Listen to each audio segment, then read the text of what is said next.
What's up, guys? I'm in Vegas for the multi-unit conference, and I'm going to take some meetings while I'm here and get ready to enjoy another Las Vegas episode. Let's go. People calling me up saying they need a feature, saying we can help each other, but I see the leeches. Get a credit where it's due, I ain't talking Visa, but since we talking Visa, don't say you won't pay me either. Did you catch that?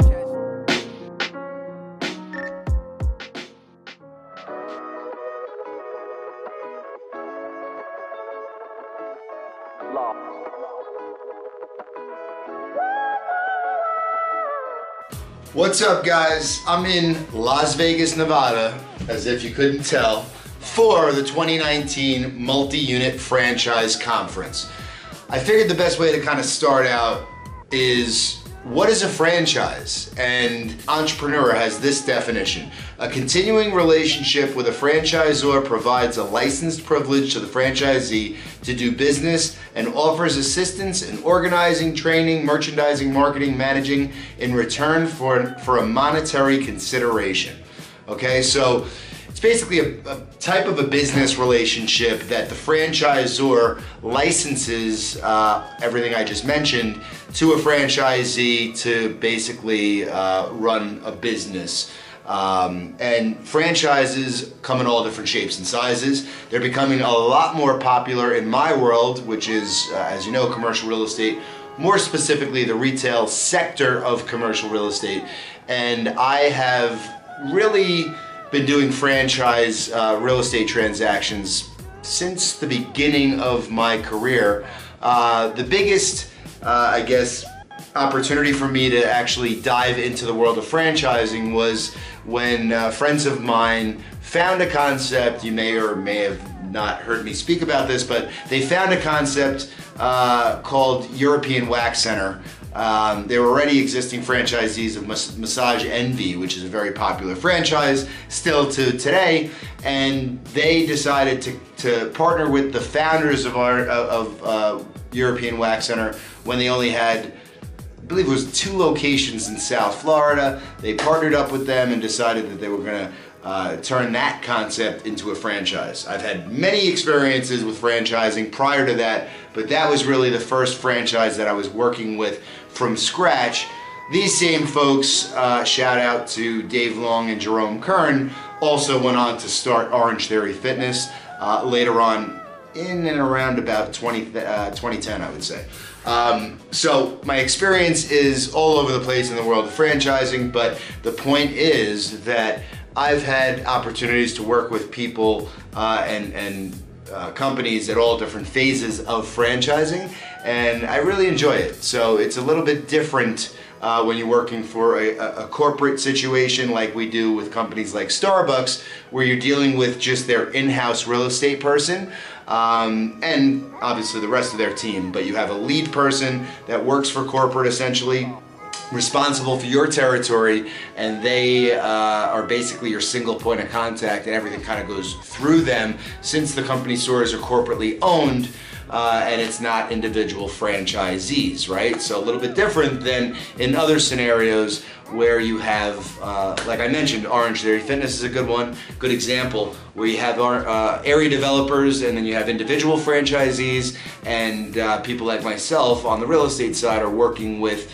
either corporate multi-unit owners, otherwise known as area developers, or franchisees, and it's a little bit different depending on who you're working with and where you are in that process. But nonetheless, franchising is becoming more and more popular, and at Sabre we have our own division that actually focuses specifically on franchising and a lot of things that are beyond just the real estate strategy and site selection process.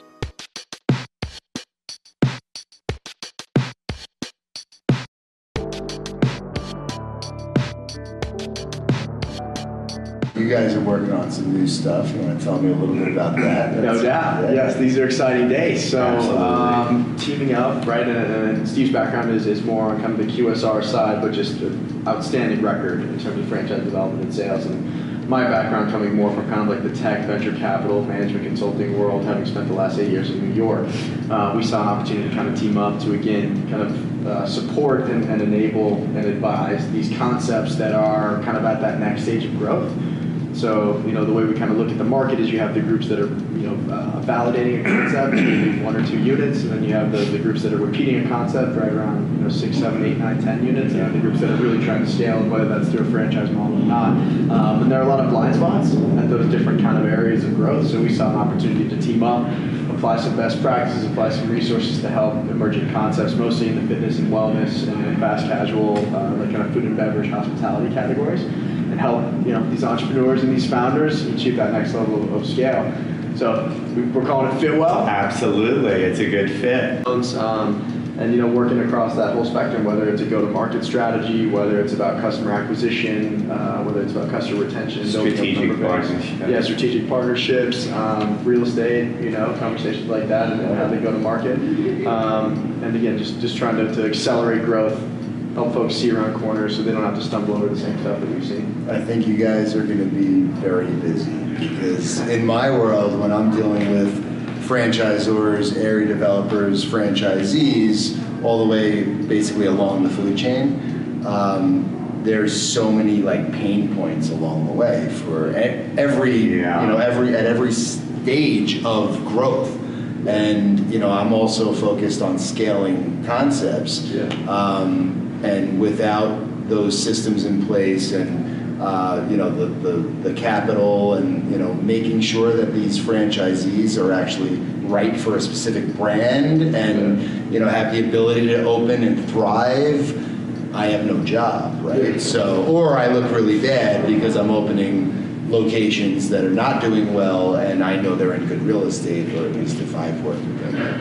We're giving them the roadmap to success, really. That's what we're doing, without making the big financial mistakes that they all make because they don't know. Yeah. So if you can, the consulting portion and the guidance is going to save them enormous dollars, time, and energy. Mm-hmm. And I think that most of them realize that, or they learn to, or they learn the hard way. Yeah. But we're trying to make it easy. Sure. And I think that you feel it, there's a difference going from 0 to 1 or 2, where it's still, you're very nimble, you're very responsive, you're making quick adjustments, trying to really refine things, and then all of a sudden when you get that piece figured out, now it's about efficiency and scale. Yeah. And you want to kind of inject predictability into the business, which is a total different set of value drivers. And then on the other side, though, the risk is you sell a bunch of licenses and have no kind of process. Like, okay, this model, this is what I got. That's when it catches up to you, and it doesn't end well with that. Ever. And then you have a bunch of franchisees who are kind of left out in the wind, and regions don't get online soon enough, and that's when situations get really unfortunate. So it doesn't take a lot of, insight to avoid those kind of situations. Sure. It's just, a little bit of best practice. Well, it does, though. For them, it's an education. So ones that, on the emerging side, they don't know what they don't know. Yeah. And that's frightening, because they don't know a lot. That's my least favorite thing. Yeah. You gotta at least know what you don't know. I hope to, Yeah, self-awareness. That's right. I love that. Well, listen, thank you so much. I appreciate you guys. Yeah. And actually, we have a bit of news that we wanted to break for you. Please do. So in our attempt to kind of pull together what we would consider a brain trust, we wanted to see if you would be a real estate man. Absolutely. That goes without saying. Come on. 100%. That's it. Daciano, the real estate advisor. Absolutely. Yeah. It's great to hear first. You heard it here first. I'm excited. There you go.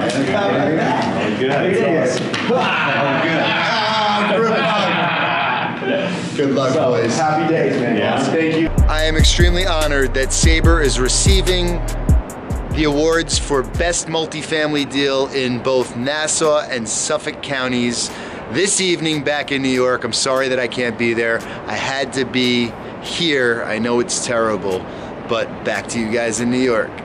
It's my pleasure to welcome you to our annual event, 2019 Real Estate, Architecture, and Engineering Awards. Hi, we're here at the 2019 Long Island Business News Real Estate Awards dinner. Tonight, Sabre has won for multifamily sales in both Nassau and Suffolk counties. And I'll be excited to pick up Tyler Mayo's award for his sale in Valley Stream and our sale in Orem, which was the Suffolk County Award.